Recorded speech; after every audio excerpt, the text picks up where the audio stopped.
Well, we can ask ourselves what the purpose of an educational system is. And of course, there are sharp differences on this matter. There's the traditional an interpretation that comes from the Enlightenment, which holds that the highest goal in life is to inquire and create, to search the riches of the past, try to internalize the parts of them that are significant to you, carry that quest for understanding further in your own way. Purpose of education, from that point of view, is just to help people determine how to learn on their own. It's you, the learner, who is going to achieve in the course of education, and it's really up to you what you'll master, where you'll go, how you'll use it, how you'll go on to produce something new and exciting for yourself, maybe for others. That's one concept of education. The other concept is essentially indoctrination. People have the idea that from childhood, young people have to be placed into a framework in which they'll follow orders, accept existing frameworks, not challenge, and so on. And this is often quite explicit. So, for example, after the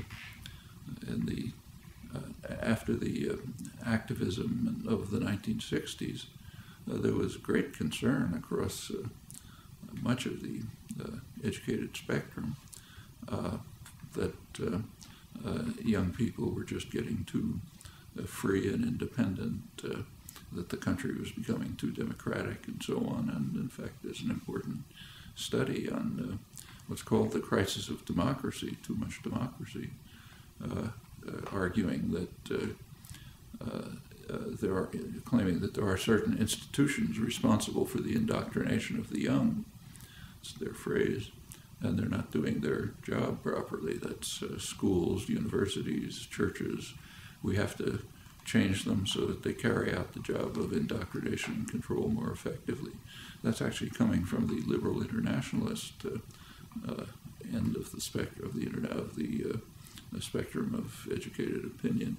And in fact, since that time, there have been many measures taken to try to turn the educational system towards more control, more indoctrination, more vocational training, imposing a debt which traps students, young people, into a life of conformity and so on. That's the exact opposite of the what I refer to as the tradition that comes out of the Enlightenment. And there's a constant struggle between those. In the colleges, in the schools, do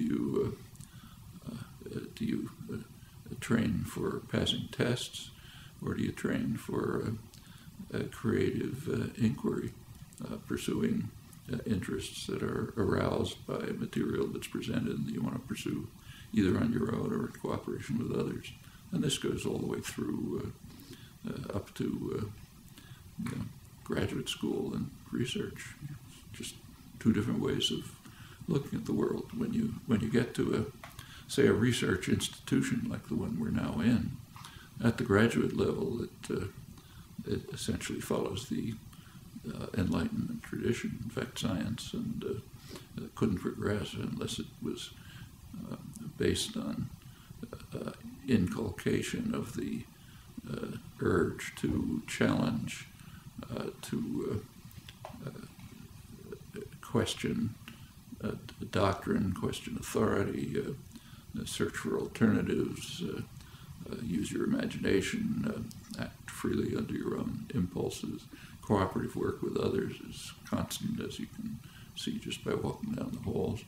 That's, in my view, what an educational system should be like down to kindergarten.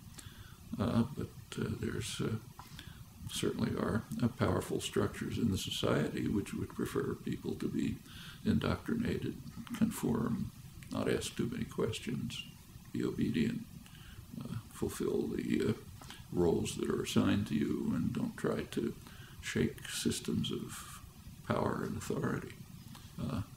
Those are choices we have to make, either as people, wherever we stand in the educational system, as students, as teachers, as people on the outside trying to help shape it in the directions in which we think it ought to go.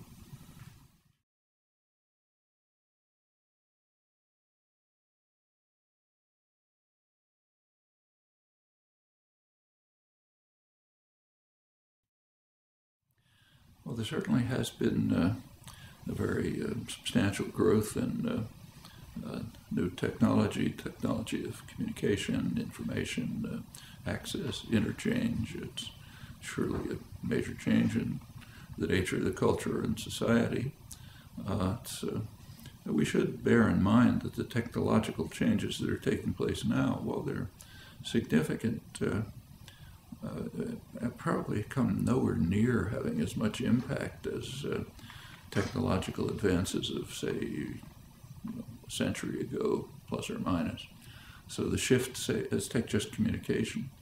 The shift from a typewriter to a computer, or a telephone to the email is significant, but it doesn't begin to compare with the shift from a sailing vessel to a telegraph. I mean, the time that cut down in communication between, say, England and the United States was extraordinary as compared with the changes taking place now. And the same is true of other kinds of technology, like just introduction of, say, plumbing. Widespread plumbing in the cities had a huge effect on health, much more than the discovery of antibiotics. So the changes are real and significant, but we should recognize that others have taken place, which in many ways were more dramatic. As far as the technology itself and education is concerned, technology is basically neutral. It's kind of like a hammer. I mean, the hammer doesn't care whether you use it to build a house or whether a torturer uses it to crush somebody's skull. Hammer can do either. Same with the modern technology, say the internet and so on. The internet is extremely valuable if you know what you're looking for. I mean, I use it all the time for research. I'm sure everyone does. If you know the kind of what you're looking for, you have a kind of a framework of understanding which directs you to particular things, lets you sideline lots of others, then this can be a very valuable tool. Of course, you always have to be willing to ask, is my framework the right one? Maybe I ought to modify it. Maybe if there's something I look at that questions it, I should rethink how I'm looking at things. But you can't pursue any kind of inquiry without a pretty relatively clear framework that's directing your search and helping you choose what's significant and what isn't, what can be put aside, what ought to be pursued, what ought to be challenged, what ought to be developed, and so on. I mean, you can't expect somebody to become a biologist, say, by giving them access to the Harvard University biology library and say, just look through it. That'll give them nothing. And the internet is the same, except magnified enormously. If you don't know what you're looking for, if you don't have some kind of a conception of what matters, always, of course, with the proviso that you're willing to question it if it seems to be going in the wrong direction. If you don't have that, exploring the internet is just picking out random factoids that don't mean anything. So behind any significant use of contemporary technology, the internet, communication systems, graphics, whatever it may be, unless behind it is some well-constructed directive conceptual apparatus, it is very unlikely to be helpful. It may turn out to be harmful. For example, a random exploration through the internet turns out to be a cult generator. You pick up a factoid here and a factoid there, and somebody else reinforces it, and all of a sudden you have some created picture which has some factual basis but nothing to do with the world. You have to know how to evaluate, interpret, and understand. Say biology again, the person who wins the Nobel Prize in biology is not the person who read the most journal articles and took most notes on them. It's the person who knew what to look for. And cultivating that capacity to seek what's significant, always willing to question whether you're on the right track. That's what education is going to be about, whether it's using computers and the internet or pencil and paper and books.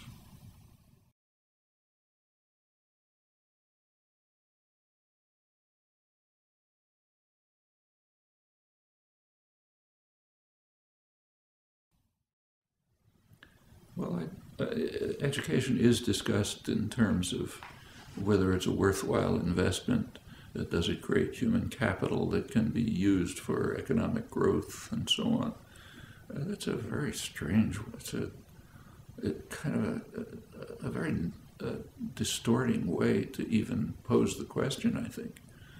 Do we want to have a society of free, creative, independent individuals able to appreciate and gain from the cultural achievements of the past and to add to them? Do we want that? Or do we want people who can increase GDP? They're not necessarily the same, they're not the same thing. And an education of the kind that, say, Bertrand Russell, John Dewey, and others talked about, that's a value in itself. Whatever impact it has in the society, it's a value because it helps create better human beings. After all, that's what an educational system should be for.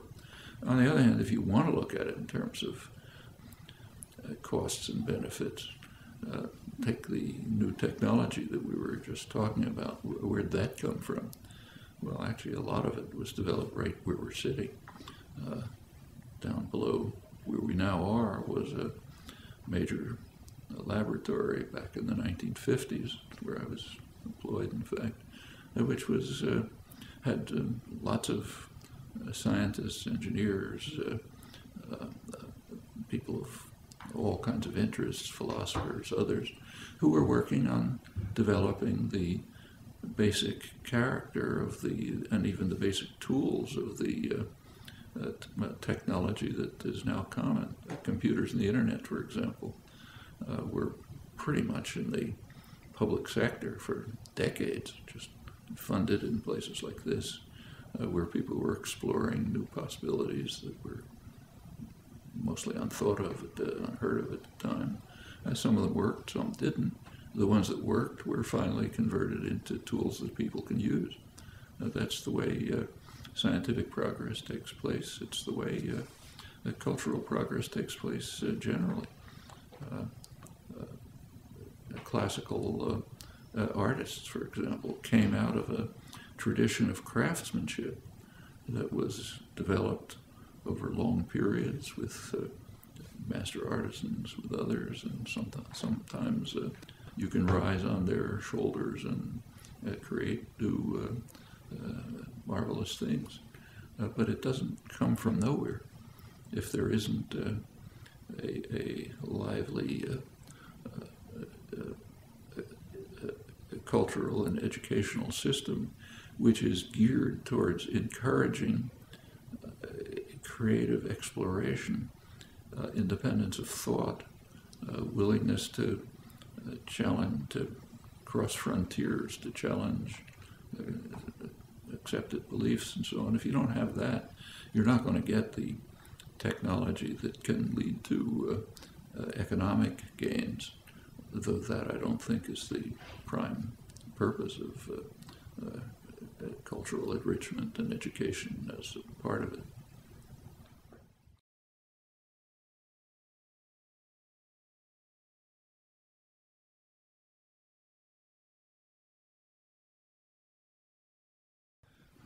There is, in the recent period particularly, an increasing shaping of education from the early ages towards passing examinations.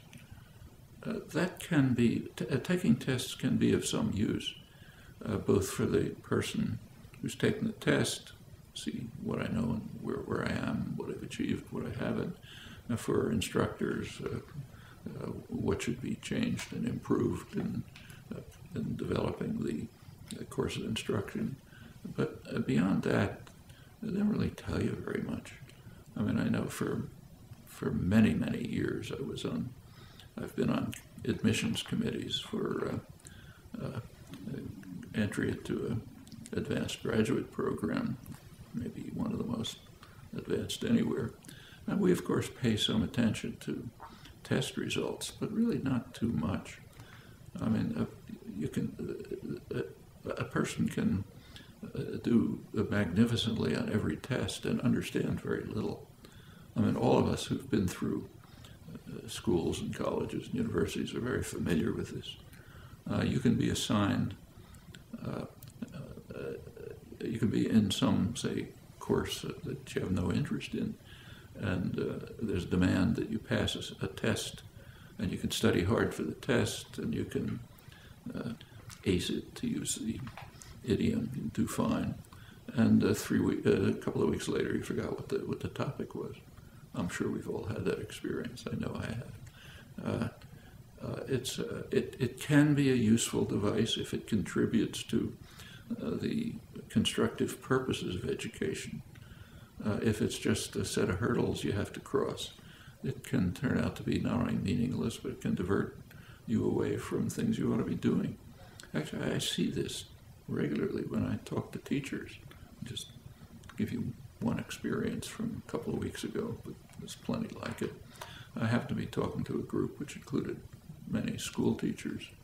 One of them was a sixth grade teacher, teaches kids, I guess, 10 or 11 or 11 or 12, something like that. She came up to me afterwards, and I'd been talking about these things, and she told me that of an experience that she had just had in her class.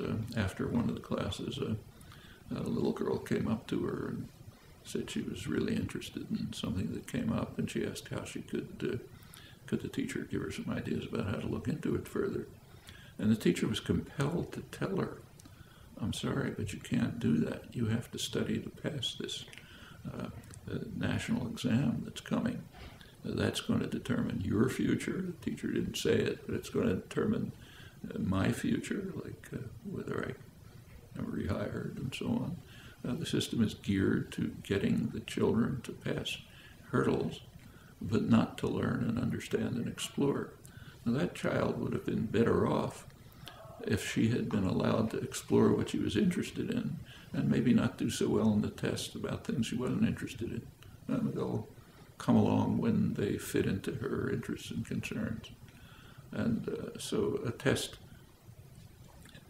I don't say that tests should be eliminated. They can be a useful educational tool, but ancillary, something that's just helping improve for ourselves, for instructors and others, what we're doing, and tell us where we ought to be moving. But they don't even, passing tests doesn't begin to compare with